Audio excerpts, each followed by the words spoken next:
안녕하세요. 오야 목사입니다. 반갑습니다, 여러분.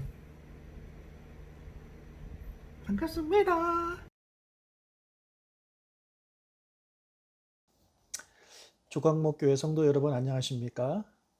9월 2일 수요 예배를 하나님께 드리도록 하겠습니다. 먼저 우리 찬송가 383장을 같이 부르시겠습니다. 눈을 들어 산을 보니 도움 어디서 오나 천지 지은 주 하나님 나를 도와주시네.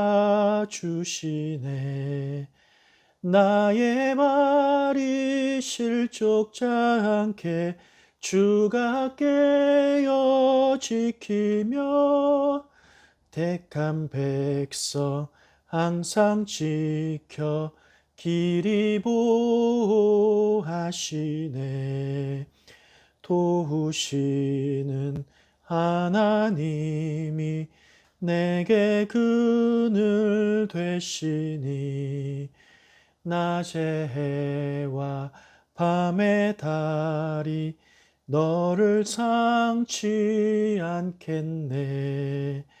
내게 화를 주지 않고 오늘 보호하시며 너의 줄이 지금부터 영영 인도하시리.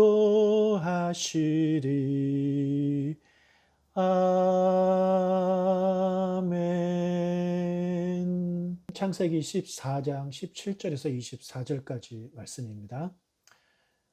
지난 설교를 잠깐 요약을 해드리면 소돔과 고모라에 살고 있었던 롯이 그돌라오멜의 연합군에게 잡혀가게 되죠. 아브람은 집에서 길리운 군사 318명을 데리고 가서 목숨을 걸고 롯을 구해옵니다. 승리하고 돌아오는 아브람 앞에 두 명의 왕이 등장하는데요. 한 명은 소돔 왕이고 또 한 명은 살렘 왕입니다. 14장 17절과 18절을 읽겠습니다. 아브라함이 그돌라오멜과 그와 함께한 왕들을 쳐부수고 돌아올 때에 소돔 왕이 샤웨 골짜기 곧 왕의 골짜기로 나와 그를 영접하였고 살렘 왕 멜기세덱이 떡과 포도들을 가지고 나왔으니 그는 지극히 높으신 하나님의 제사장이었더라. 왕의 골짜기라는 이름에 걸맞게 두 명의 왕이 아브라함을 기다리고 있었습니다. 오늘은 이 두 명의 왕을 비교하면서 성경의 진리를 같이 깨닫길 원합니다. 먼저 소돔 왕부터 살펴보겠습니다. 소돔은 여러분 잘 아시다시피 너무나 타락했던 그런 도시였습니다. 그 타락이 얼마나 극심했는지 곧 하나님의 심판을 받게 되고 멸망하게 되는 그런 도시입니다. 이 소돔은 사단의 나라를 연상하게 됩니다. 사단의 나라는 타락한 나라이기 때문에 곧 하나님의 심판을 받고 멸망하게 될 거죠. 그리고 이 소돔의 왕은 당연히 사탄의 나라의 왕인 사탄을 떠올리게 됩니다. 소돔의 모든 백성들이 그돌라오멜의 연합군에 잡혀갔는데 소돔 왕은 잡혀가지 않았습니다. 어떻게 이게 가능할까요? 그는 전쟁이 일어났을 때 전쟁에 나가지도 않았습니다. 그리고 안전한 곳으로 숨은 거죠. 전쟁에 패해서 자기의 백성이 잡혀갈 때도 이 왕은 나타나지 않았습니다. 계속 숨어 있었죠. 백성의 안전과 안녕에는 관심이 없는 그런 왕이었습니다. 오직 자신의 안전만을 생각하는 그런 왕입니다. 소돔의 백성은 그에게 있어서 사랑과 보호의 대상이 아닙니다. 자신을 부유하게 만들어줄 하나의 도구에 불과했던 거죠. 여러분, 지금 이 세상, 이 타락한 세상은요, 사단의 나라입니다. 사단은 그의 백성들에게 전혀 관심이 없습니다. 그의 백성들을 위해서 희생하지도 않고 당연히 돌보지도 않습니다. 그것이 사단이고 사단의 나라입니다. 소돔 왕이 해야 할 일을 누가 했습니까? 네, 아브라함이 했습니다. 그렇다면 이 소돔 왕은 아브라함을 환대하는 것이 옳습니다. 그런데 환대하지 않아요. 아브라함을 위해서 아무것도 준비하지 않습니다. 그리고 고맙다는 말도 없고 잘했다는 칭찬도 없습니다. 기껏 한다는 말이 창세기 14장 21절입니다. 소돔 왕이 아브라함에게 이르되 사람은 내게 보내고 물품은 네가 가져라. 마치 아브라함에게 호의를 베푸는 듯이 물품은 너가 가져라 라고 이렇게 말을 하고 있는데, 아브라함이 전쟁에 나가서 목숨 걸고 싸웠잖아요. 그리고 취한 전리품이잖아요. 그럼 당연히 아브라함의 것입니다. 소돔왕의 것이 아닙니다. 그런데 소돔왕은 마치 자신의 것을 이렇게 선심 쓰듯이 양보하듯이 아브라함한테 가지라고 말을 하고 있습니다. 그리고 다 가지고 자신의 사람들만 보내라 이렇게 말을 하고 있는데, 그것은 그들의 그 백성이 그 재산보다 소중하기 때문이 아닙니다. 예, 그 백성은요, 그에게 있어서 그를 부유하게 만들어줄 그런 사람들입니다. 그래서 돌려달라는 거예요. 그들이 있어야 계속해서 활동을 하고 세금을 내고 그를 부유하게 만들어줄 것 아닙니까? 예, 그런 의미에서 이렇게 하는 말입니다. 절대 사람을 사랑하고 그의 백성을 사랑해서 그런 것이 아닙니다. 그랬다면 전쟁에 나가서 싸워야죠. 백성이 잡혀갈 때 끝까지 쫓아갔어야죠. 그렇게 하지 않았습니다. 그것이 바로 소돔왕, 즉 사탄이라는 거예요. 여러분, 아브라함은 이런 소돔왕의 호의 같지 않은 호의를 받아들였을까요? 아닙니다. 단호하게 거절합니다. 창세기 14장 22절 23절 읽겠습니다. 아브라함이 소돔왕에게 이르되 천지의 주제이시오 지극히 높으신 하나님 여호와께 내가 손을 들어 맹세하노니 내 말이 내가 아브라함으로 치부하게 하였다 할까요? 내게 속한 것은 실한 오락이나 들매끈 한 가닥도 내가 가지지 아니할 것이다. 왕의 호의를 거절한 이유는 아브라함은 하나님이 주시는 복만을 원했기 때문에 그렇습니다. 아브라함은 하나님이 아닌 세상이 주는 복을 원하지 않았습니다.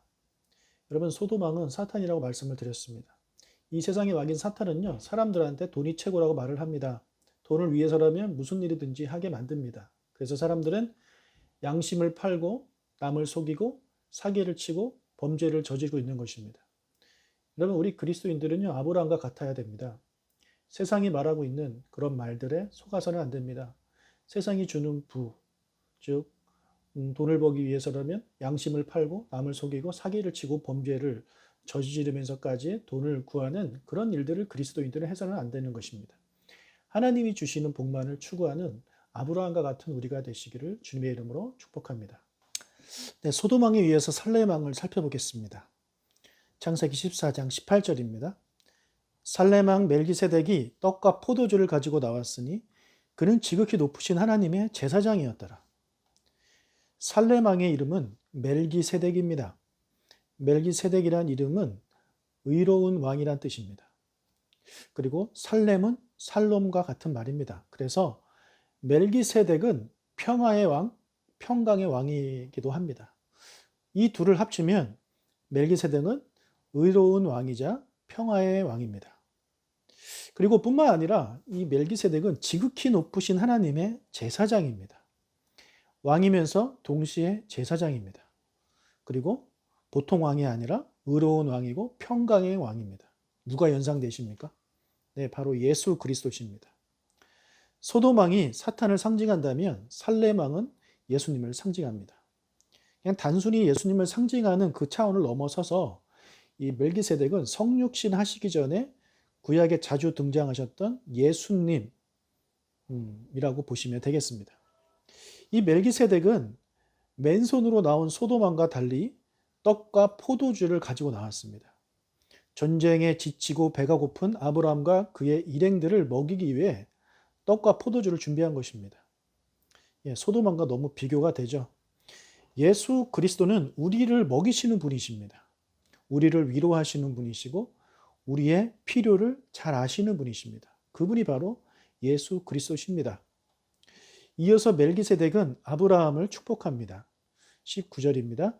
그가 아브라함에게 축복하이르되 천지의 주제이시오 지극히 높으신 하나님이여 아브라함에게 복을 주옵소서.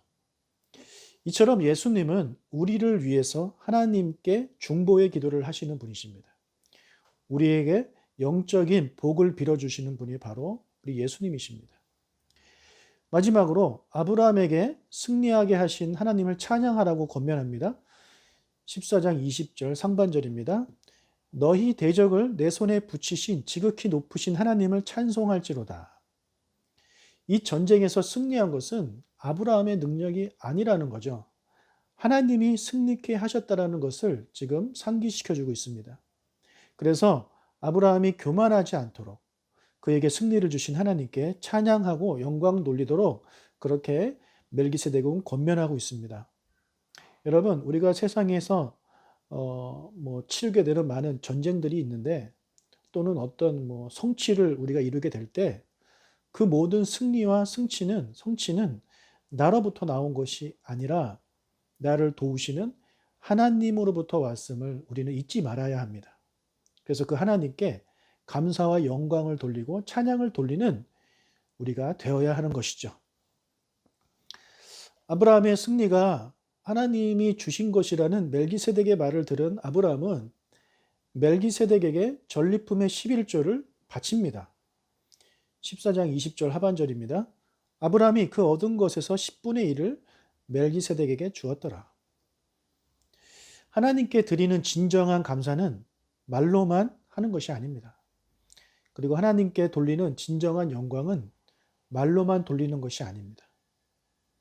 하나님이 주신 것의 10분의 1을 다시 하나님께 돌려드림으로써 내가 지금 승리하고 내가 얻고 내가 성취한 것이 내가 한 것이 아니라 하나님께서 하도록 하신 것입니다. 이렇게 인정을 하고 하나님께 드리는 것이 하나님께 진정한 감사를 드리는 것이고 진정한 영광을 돌리는 것입니다. 사랑하는 여러분, 말로만 하나님께 감사하고 말로만 하나님께 영광 돌리는 그런 모습이 아니라 하나님께 이 10분의 1을 드렸던 아브라함처럼 우리도 우리의 그런 드리는 삶을 통해서 진정한 영광과 감사를 돌리는 우리가 되시길 주의 이름으로 축복합니다. 정리하겠습니다. 우리가 섬겨야 하는 우리의 왕은 이 세상의 왕이 아니라 살로움의 왕, 평화의 왕, 위로운 왕이 되신 우리 예수님 한 분뿐이심을 여러분 잊지 마시기를 축복합니다. 우리의 왕이신 예수님은 우리를 먹이시는 분이고 우리를 입히시는 분이고 우리를 돌보시는 분입니다. 우리를 위로하시는 분이고 우리의 필요를 채워주시는 분이십니다. 그리고 우리에게 승리를 주시는 분이십니다. 그분에게 나의 것을 드림으로써 진정한 감사와 영광을 돌리는 우리의 삶이 되시기를 주님의 이름으로 축복합니다. 아멘. 기도하겠습니다. 하나님 아버지, 오늘 아브라함에게 나타난 이 두 명의 왕을 통해서 우리에게 깨달음을 주시니 감사합니다. 진정한 왕은 이 세상의 왕이 아니라 오직 예수 그리스도 한 분이심을 우리가 깨닫게 하여 주시고 우리를 위로하시고 채워주시고 먹여주시고 필요를 공급해 주시는 우리를 위해서 기도해 주시는 축복해 주시는 또한 우리에게 승리를 주시는 그 예수님만이 우리의 진정한 왕이심을 이 시간 고백합니다. 그런 그분께 우리의 것을 드리는 우리의 삶이 되게 하여 주시옵소서. 감사드립니다. 지금 코로나로 인해서 많은 사람들이 힘들고 어려운 가운데 있습니다. 우리 사랑하는 주님의 백성들 위로하여 주시고 격려하여 주시고 용기를 주시옵소서. 감사드리며 예수님의 이름으로 기도합니다. 아멘. 주기도문 하겠습니다. 하늘에 계신 우리 아버지여, 이름이 거룩히 여김을 받으시오며 나라가 임하시오며 뜻이 하늘에서 이루어진 것 같이 땅에서도 이루어지이다. 오늘 우리에게 일용할 양식을 주시옵고 우리가 우리에게 죄 지은 자를 사하여 준 것 같이 우리 죄를 사하여 주시옵고 우리를 시험에 들게 하지 마시옵고 다만 악에서 구하시옵소서. 나라와 권세와 영광이 아버지께 영원히 있사옵나이다. 아멘. 축복합니다.